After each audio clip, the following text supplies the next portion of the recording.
Hello everyone, आज के episode में एक बार फिर से आपका स्वागत है। तो चलिए पहले पिछला अभ्यास प्रश्न देखते हैं। डिजिटल लेन देन को बढ़ावा देने पर समर्थ अभियान किस मंत्रालय या संस्था की एक पहल है? ऑप्शंस थे इलेक्ट्रॉनिक्स और सूचना प्रौद्योगिकी मंत्रालय, सूचना और प्रसारण मंत्रालय, नीति आयोग और ग्रामीण विकास और पंचायती राज मंत्रालय। तो इसका सही जवाब था ऑप्शन डी, ग्रामीण विकास और पंचायती राज मंत्रालय। हाल ही में केंद्रीय ग्रामीण विकास एवं पंचायती राज मंत्री ने लखनऊ में समर्थ अभियान का शुभारंभ किया, इसलिए विकल्प डी सही है। इस अभियान को अमृत महोत्सव के तहत ग्राम पंचायतों में डिजिटल लेन देन को बढ़ावा देने के लिए लॉन्च किया गया है। आपको बता दें कि केंद्रीय ग्रामीण विकास एवं पंचायती मंत्रालय 50,000 ग्राम पंचायतों में डिजिटल लेन देन को बढ़ावा देने पर समर्थ अभियान चला रहा है। ये अभियान 1 फरवरी 2023 से शुरू हुआ और 15 अगस्त 2023 तक जारी रहेगा। इस अभियान का मुख्य जोर ग्रामीण क्षेत्रों में डिजिटल लेन देन को बढ़ावा देना है, विशेष रूप से महिलाओं पर ध्यान केंद्रित करना है। चलिए अब आज का पहला सवाल देखते हैं। संयुक्त राष्ट्र शांति सैनिकों के अंतर्राष्ट्रीय दिवस 2023 के संबंध में निम्नलिखित कथनों पर विचार कीजिए। पहला कथन, यह हर साल 26 मई को मनाया जाता है। और दूसरा कथन, इस साल की theme peace begins with me है। आपको बताना है कि इनमें से कौन सा या कौन से कथन सही है या सही है। ऑप्शन है ए केवल एक, बी केवल दो, सी एक और दो दोनों, या फिर डी ना तो एक और ना ही दो। तो सवाल का सही जवाब है ऑप्शन बी केवल दो। हाल ही में संयुक्त राष्ट्र मुख्यालय ने संयुक्त राष्ट्र शांति स्थापना की 75वीं वर्षगांठ के अवसर पर संयुक्त राष्ट्र शांति सैनिकों का अंतर्राष्ट्रीय दिवस मनाया। आपको बता दें कि संयुक्त राष्ट्र शांति सैनिकों का अंतर्राष्ट्रीय दिवस हर साल 29 मई को मनाया जाता है, इसलिए कथन एक सही नहीं है। यह अंतर्राष्ट्रीय दिवस वर्ष 2002 में संयुक्त राष्ट्र महासभा द्वारा स्थापित किया गया था। ये उन सैनिकों को श्रद्धांजलि देता है जिन्होंने विश्व शांति के लिए अपनी जान गंवाई है। वर्ष 2023 के लिए इस दिवस की theme peace begins with me है, इसलिए कथन 2 सही है। तो इस प्रकार विकल्प बी सही उत्तर है। अगला प्रश्न, बीमा सुगम पोर्टल किस मंत्रालय या संस्थान की एक पहल है? बीमा नियामक एवं विकास प्राधिकरण, सामाजिक न्याय और अधिकारिता मंत्रालय, नीति आयोग, या फिर कार्मिक लोक शिकायत और पेंशन मंत्रालय। तो जवाब है ऑप्शन ए, बीमा नियामक एवं विकास प्राधिकरण। बीमा नियामक और विकास प्राधिकरण यानी IRDA बीमा सुगम पोर्टल तैयार कर रहा है, इसलिए विकल्प ए सही है। इस पोर्टल का उद्देश्य नागरिकों को कई जोखिमों से सुरक्षा देने के साथ मृत्यु रजिस्ट्रियों को एक सामान्य उद्योग मंच पर जोड़कर दावा निपटान में तेजी लाना है। साथ ही नागरिकों को ग्राम सभा से जिला से राज्य स्तर दृष्टिकोण के साथ सस्ता और सुलभ बीमा उपलब्ध कराना है।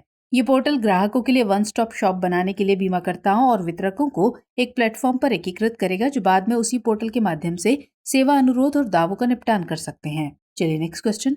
निम्नलिखित युग्मों पर विचार कीजिए। यहाँ 2 युग्म दिए गए हैं। बाईं ओर समाचार में उल्लिखित कुछ शहर हैं और दाईं ओर वे जिस देश में अवस्थित हैं वो जगह है। तो पहला युग्म है 1 Aleppo Syria, 2 Khartoum Yemen, 3 Mosul फिलिस्तीन और 4 बखमुत यूक्रेन। आपको बताना है कि इनमें से कितने युग्म सुमेलित हैं। केवल 1, केवल 2, केवल 3 या फिर सभी 4। तो जवाब है ऑप्शन बी केवल 2। हाल ही में रूस ने यूक्रेन के बखमुत शहर पर अपनी जीत की घोषणा की है। बखमुत पूर्वी यूक्रेन का एक शहर है। ये ओब्लास्ट के प्रशासनिक केंद्र डोनेट्स्क से लगभग 55 मील उत्तर में बखमुत नदी पर स्थित है, इसलिए युग्म 4 सुमेलित है। प्रश्न के संदर्भ में अन्य चर्चित शहरों की बात करें तो अलेप्पो सीरिया का एक शहर है जो हाल के वर्षों में संपन्न प्राचीन शहर से युद्धग्रस्त क्षेत्र में बदल गया है, इसलिए युग्म 1 सुमेलित है। वहीं खार्तूम सूडान की राजधानी है, जहां युद्ध विराम की समाप्ति से कुछ समय पहले ही भारी संघर्ष देखने को मिला, इसलिए युग्म 2 सुमेलित नहीं है। इसके अलावा मोसुल इराक का एक शहर है जो दुनिया के सबसे पुराने शहरों में से एक है, इसलिए युग्म 3 सुमेलित नहीं है। इस प्रकार केवल 2 युग्म ही सुमेलित हैं, इसलिए विकल्प बी सही उत्तर है। चलिए अगला प्रश्न। विश्व सिजोफ्रेनिया जागरूकता दिवस कब मनाया जाता है? 22 मई को, 24 मई को, 25 मई को या फिर 26 मई को? आंसर होगा ऑप्शन बी 24 मई। बीते दिनों दिव्यांगजन सशक्तिकरण विभाग ने जागरूकता बढ़ाने और मानसिक बीमारी के बारे में समाज की नकारात्मक सोच को बदलने के लिए विश्व सिजोफ्रेनिया जागरूकता दिवस मनाया। आपको बता दें कि विश्व सिजोफ्रेनिया जागरूकता दिवस हर साल 24 मई को मनाया जाता है, इसलिए विकल्प बी सही है। ये दिन मानसिक रोग की स्थिति के बारे में जागरूकता बढ़ाने के साथ लोगों को इसके लक्षणों तथा उपचार के बारे में शिक्षित करता है। आपको बता दें कि सिजोफ्रेनिया मानसिक विकार की एक स्थिति है जिसमें रोगी वास्तविकता को असामान्य रूप से देखता है। साथ ही इससे रोगी की सोच, समझ और व्यवहार में परिवर्तन आ जाता है। इसके लक्षणों में मतिभ्रम, भ्रम और अव्यवस्थित सोच और व्यवहार शामिल हो सकते हैं। आपको बताते चले कि दिव्यांगजन सशक्तिकरण विभाग सामाजिक न्याय और अधिकारिता मंत्रालय के तहत एक महत्वपूर्ण विभाग है जो दिव्यांग व्यक्तियों से संबंधित मामलों के लिए एक नोडल निकाय है। आगे बढ़ते हैं। भारत गौरव टूरिस्ट ट्रेन श्री रामेश्वरम तिरुपति दक्षिण यात्रा के संबंध में निम्नलिखित कथनों पर विचार कीजिए। 1, इसे देखो अपना देश पहल के तहत संचालित किया जा रहा है। और 2, इसमें केवल मैसूरू, रामेश्वरम और तिरुपति की यात्राएं शामिल हैं। आपको बताना है कि इनमें से कौन सा या कौन से कथन सही है या सही हैं। केवल एक, केवल दो, एक और दो दोनों, या फिर ना तो एक और ना ही दो। तो सही उत्तर होगा ऑप्शन ए, केवल एक। हाल ही में श्री रामेश्वरम तिरुपति दक्षिण यात्रा के लिए भारत गौरव टूरिस्ट ट्रेन को छत्रपति शिवाजी महाराज टर्मिनस मुंबई से हरी झंडी दिखाई गई। 10 रातों और 11 दिनों के इस विशेष टूर में मैसूर, बेंगलुरु, कन्याकुमारी, तिरुवनंतपुरम, रामेश्वरम, मदुरई और तिरुपति जैसे प्रमुख स्थानों की यात्रा शामिल होगी। इसलिए कथन 2 सही नहीं है। आपको बता दें कि भारत गौरव टूरिस्ट ट्रेन का संचालन देखो अपना देश पहल के तहत किया जा रहा है, इसलिए कथन 1 सही है। देखो अपना देश पर्यटन मंत्रालय और रेलवे के बीच एक सहयोगात्मक पहल है। इसका उद्देश्य घरेलू पर्यटन को बढ़ावा देने के साथ नागरिकों को भारत की समृद्ध विरासत और विविध परिदृश्यों का पता लगाने के लिए प्रोत्साहित करना है। इस प्रकार विकल्प ए सही उत्तर है। चलिए अगला प्रश्न। इसरो के एक्सपोसेट मिशन के संबंध में निम्नलिखित कथनों पर विचार कीजिए। पहला कथन, ये एक्सरे का उपयोग करने वाला भारत का पहला पोलरीमेट्री मिशन है। और दूसरा कथन, इसका उद्देश्य चरम स्थितियों में चमकीले खगोलीय एक्सरे स्रोतों की गतिशीलता का अध्ययन करना है। उपर्युक्त में से कौन सा या कौन से कथन सही है या सही हैं? केवल एक, केवल दो, एक और दो दोनों, या फिर ना तो एक और ना ही दो। सही जवाब है ऑप्शन सी, एक और दो दोनों। हाल ही में भारतीय अंतरिक्ष अनुसंधान संगठन यानी इसरो और रमन रिसर्च इंस्टीट्यूट बेंगलुरु ने एक्सपोसेट मिशन लॉन्च करने के लिए साझेदारी की है। आपको बता दें कि एक्सपोसेट का पूरा नाम एक्सरे पोलरीमीटर सैटेलाइट है। ये एक्सरे का उपयोग करने वाला भारत का पहला और दुनिया का दूसरा पोलरीमेट्री मिशन होगा, इसलिए कथन 1 सही है। इसका उद्देश्य चरम स्थितियों में चमकीले खगोलीय एक्सरे स्रोतों की गतिशीलता का अध्ययन करना है, इसलिए कथन 2 भी सही है। इसके 2 पेलोड हैं, एक्सरे पोलरीमीटर यानी पोलिक्स और एक्सरे स्पेक्ट्रोस्कोपी और टाइमिंग यानी XSPECT।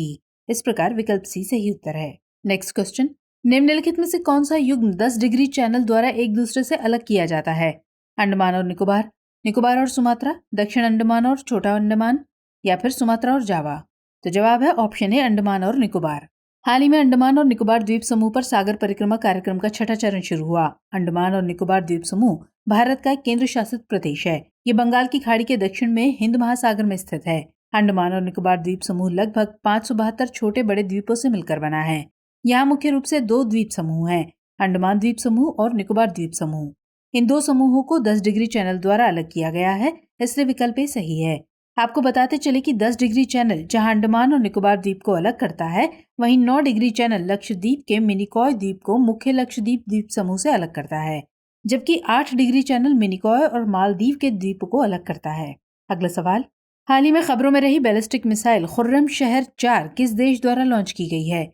इराक, पाकिस्तान, सऊदी अरब या फिर ईरान? आंसर है ऑप्शन डी, ईरान। हाल ही में ईरान ने बैलिस्टिक मिसाइल खुर्रम शहर 4 लॉन्च की है, इसलिए विकल्प डी सही है। ये मिसाइल ईरान की तरल ईंधन वाली खुर्रम शहर बैलिस्टिक मिसाइल का नवीनतम संस्करण है। ईरानी अधिकारियों के अनुसार खुर्रम शहर 4 मिसाइल की मारक क्षमता 2000 किलोमीटर और वॉरहेड क्षमता 1500 किलोग्राम है। इस मिसाइल का नाम एक ईरानी शहर के नाम पर रखा गया है, जो 1980 के दशक में ईरान इराक के युद्ध के दौरान भीषण लड़ाई का गवाह बना था। इस मिसाइल को खीबर भी कहा जाता है।